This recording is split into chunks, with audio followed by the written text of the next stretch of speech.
जो कथा भागवत में भगवान के विषय में बताया जाता है। मैंने कहा वे झूठ बोलते हैं। अगर कोई इंसान बीमार होता है तो कहां जाएगा बोलो? राम मंदिर जाओगे या अस्पताल जाओगे? कहते हैं गाय का गोबर खाने से कैंसर ठीक होता है, तो बताओ भक्तों इलाज के लिए विदेश क्यों जाते हो? समझो जरा, ये सब हम लोगों को भगवान के नाम पर गुमराह कर रखा है। और जब यही लोग कहते हैं धन दौलत त्याग कर भगवान की शरण में आ जाओ, और खुद कहीं पर भागवत कहने जाते हैं लाखों रुपये लेते हैं, ये मायाजाल ही तो है। भगवान की शरण में जाने का मतलब ये थोड़ी है कि अपने शरीर का ध्यान छोड़ दो। जो शरीर भगवान ने दिया है उसकी सेवा भी तो ईश्वर सेवा है। जब बुखार आता है तब राम की जगह दवा ढूंढते हो, जब जीवन भर की परेशानी हो तब बाबा का झूठा गोबर इलाज क्यों बन जाता है? गाय पूज्य है, इसमें कोई दो राय नहीं, पर यह कहना कि गोबर खाने से कैंसर ठीक हो जाएगा, यह विज्ञान नहीं, धोखा है। जो कथावाचक कहते हैं धन दौलत छोड़ दो भगवान की शरण में आ जाओ, वो खुद लाखों के हवाई सफर करते हैं, एसी पंडाल में रुकते हैं और पाटीदारों से लिफाफा लेते हैं, तो त्याग हमें क्यों सिखाते हो? तपस्या की राह हमें क्यों दिखाते हो जब खुद तुमने उसका कोई अनुसरण नहीं किया? भगवान के नाम पर डर बेचकर जो अपने महल खड़े करते हैं वो संत नहीं, व्यापारी हैं। सच्ची भक्ति वो है जो आंखें खोलती है, ना कि आंखें बंद करवाती है। और आखिर में बात सीधी सी है, भगवान अंधविश्वास से नहीं, सच सेवा और विज्ञान से मिलते हैं। सीताराम सीताराम।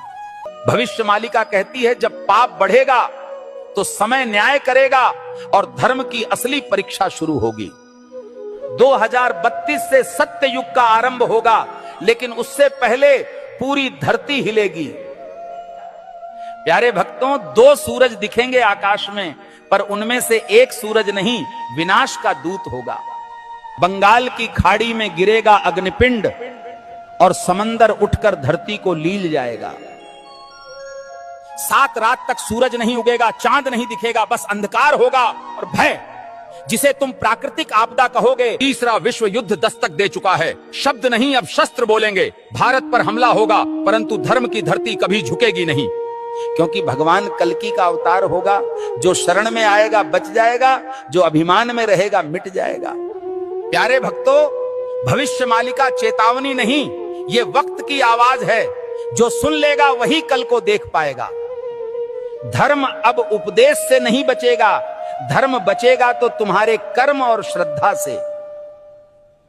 जो अब भी सो रहे हैं, समय उन्हें जगाएगा नहीं, बल्कि बहा देगा इतिहास की धूल में। अब भी समय है भक्तों, या तो धर्म के साथ खड़े हो जाओ या अधर्म के साथ डूब जाओ। कल सऊदी अरब में आयोजित मेरे सत्संग के दौरान एक भक्त ने मुझसे एक दुखद प्रश्न किया। भक्त ने प्रश्न किया, गुरुजी, क्या राखी बांधने से बड़ी बात यह नहीं कि हर औरत को बहन समझा जाए? अरे मूर्खों, राखी के धागे पर इज्जत की एक्टिंग करते हो और बाकी दिन उसी इज्जत को आंखों से नोचते हो। राखी का धागा इज्जत का प्रतीक है, पर नजरें ही इज्जत न दें तो वो धागा क्या करेगा? जो आज बहन कह रहे हैं, कल उसी जैसी स्त्री को घूरते हैं। यही विडंबना है। जिस दिन पुरुष की नजर नारी को सच में बहन समझने लगेगी, उस दिन हर बेटी, बहन, हर स्त्री सुरक्षित अनुभव करेगी। भाई कहे जाने से कोई बड़ा नहीं बनता, उसके विचारों और दृष्टिकोण में सम्मान हो, यही सच्ची मर्दानगी है। राखी की रस्म निभाना सरल है, पर नीयत की सफाई असली परीक्षा है। हे प्रभु, जो स्त्री को देखकर गंदे ख्याल लाता है वो कभी भाई नहीं बन सकता। हर लड़की बहन जैसी लगे, ये सिर्फ कह देने से नहीं होता, जब तक मन से उसे बहन समझा न जाए। राखी कोई ताबीज नहीं है, ये चेतावनी है सोच को पवित्र करने की और नारी को नजर से नहीं सम्मान से देखने की। जिस पुरुष की मर्दानगी किसी नारी की रक्षा न कर सके, वो राखी के धागे का भी हकदार नहीं होता। राम के भक्त हो या डर के गुलाम, शर्म करो। हनुमान जी ने रावण को जला दिया, तुम आंख फड़कने से कांपते हो। अगर आज हनुमान जी को कुछ कहना होता आ